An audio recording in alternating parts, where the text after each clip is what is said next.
Hello, this presentation is going to discuss agri-food politics and policy, and this is going to be the first in a series of videos talking about this topic. And we're just going to lay a foundation by thinking broadly about political power, the relationship between the state, market, and society, and theorizing different policies in general before we turn specifically to agri-food issues. Okay, so just to start us off, theoretically, Max Weber, one of our classical theorists in sociology, was the one who probably thought the most about this concept. He was influenced by other philosophers of his time, like Friedrich Nietzsche, uh, particularly, and he defined power as the ability to act even against the resistance of others. So, if you want to get something done, even if people oppose you and you still can get that done, you have power.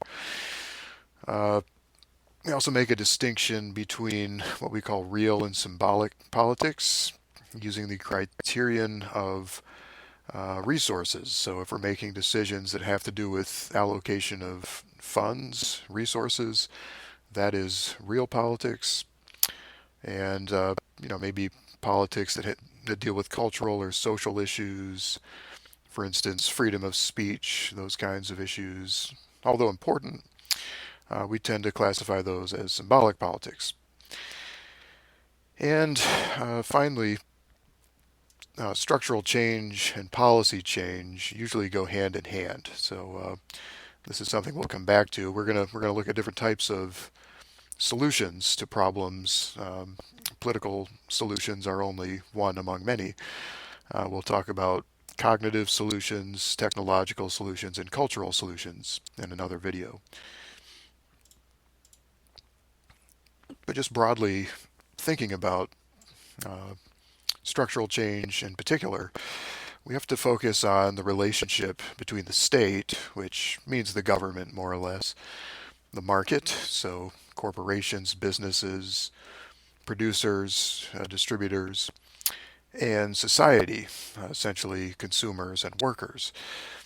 And so states, from their point of view, they have the power to kind of write the rules. That's what policy is. It's the rules of how we can act. And the state is responsive to voters because for state actors to occupy an office, they have to win elections in a democracy.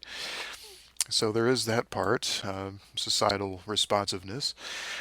And they also have to be responsive to the market because uh, market actors, because of their resources, are pivotal for funding things like campaigns. So state actors also have to be responsive to market actors. From the market's point of view, they must answer also to society as consumers because if society is unhappy with a particular business, for instance, they can boycott their products or services and choose an alternative.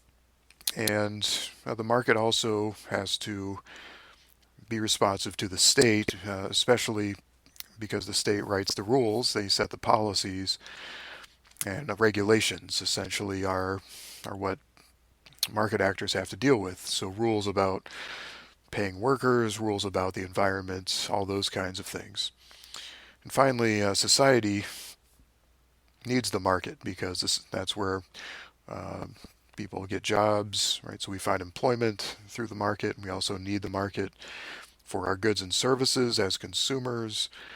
And society needs the state in order to have different protections. And we have a long history that shows us, in the absence of state intervention, the market can be quite abusive to workers and to consumers, selling dangerous products, for instance.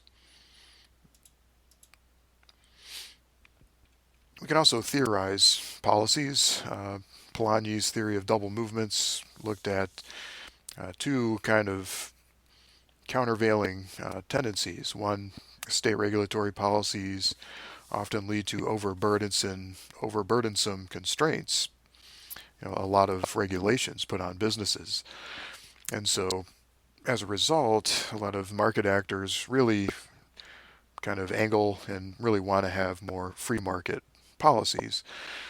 At the same time, as we previously mentioned, without any kind of regulations, and market actors have a tendency to overreach with their power over workers by paying them too little, by not looking out for safe work conditions, abusing the environment, polluting and those kinds of things.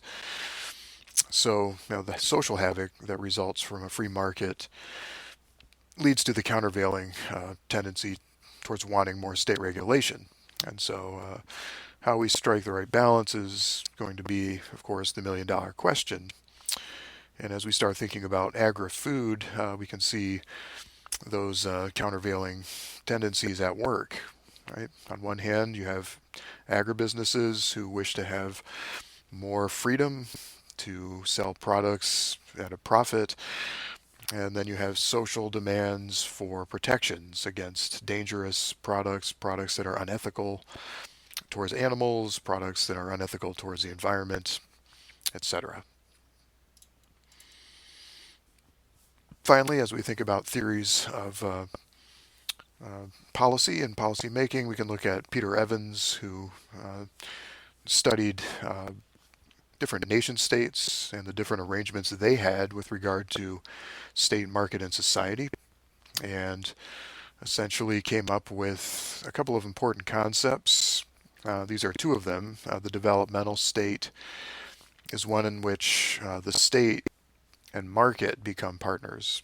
So corporations and state actors work in a partnership, hand in hand, developing a regulatory framework that also isn't too burdensome, but also ensures certain social protections. But society is sort of left out of that partnership in some ways. And so the potential to abuse workers and produce things unethically remains. Uh, Embedded autonomy is what Peter Evans held up as the ideal. It's where you have a partnership between state and society, where essentially voters, workers, consumers work with the state on deciding the rules, right? So in this case, the market is subservient to both the state and society, and probably the closest estimation we see of that is in Western Europe, especially in Scandinavia. Um, in fact, some of the examples that Evans uses, Japan is a good example of a developmental state where the state and market are first, leaving society to be subservient to both. Uh, China tends to put the state first, making the market and society more subservient. So they're a very strong central government. Europe, as we said, is closer to that society-state partnership, which approaches the embedded autonomy ideal. And the U.S. tends to put the market first, so the state and society wind up being somewhat subservient to market actors. Many people sort of feel that corporations have grown outsized. They have too much power, both over political actors and over society. And of course, many nations fall somewhere between those different extremes in those examples. All right, so that's a basic introduction to thinking about sort of a macro level perspective on policy, where it fits in terms of state market society relationships, the double movements of Polanyi as well as Peter Evans' ideas of partnerships. So when we're thinking about agri-food policy and politics, we have to keep the context in mind. So, if we're looking at the U.S. in specific, we're looking at a context where the market is sort of king, right? So we have to think about, what sort of politics and policies we have as a result of that, and then think about ways that maybe we can approach the embedded autonomy ideal held up by Peter Evans and exemplified by primarily Western European countries. Thank you.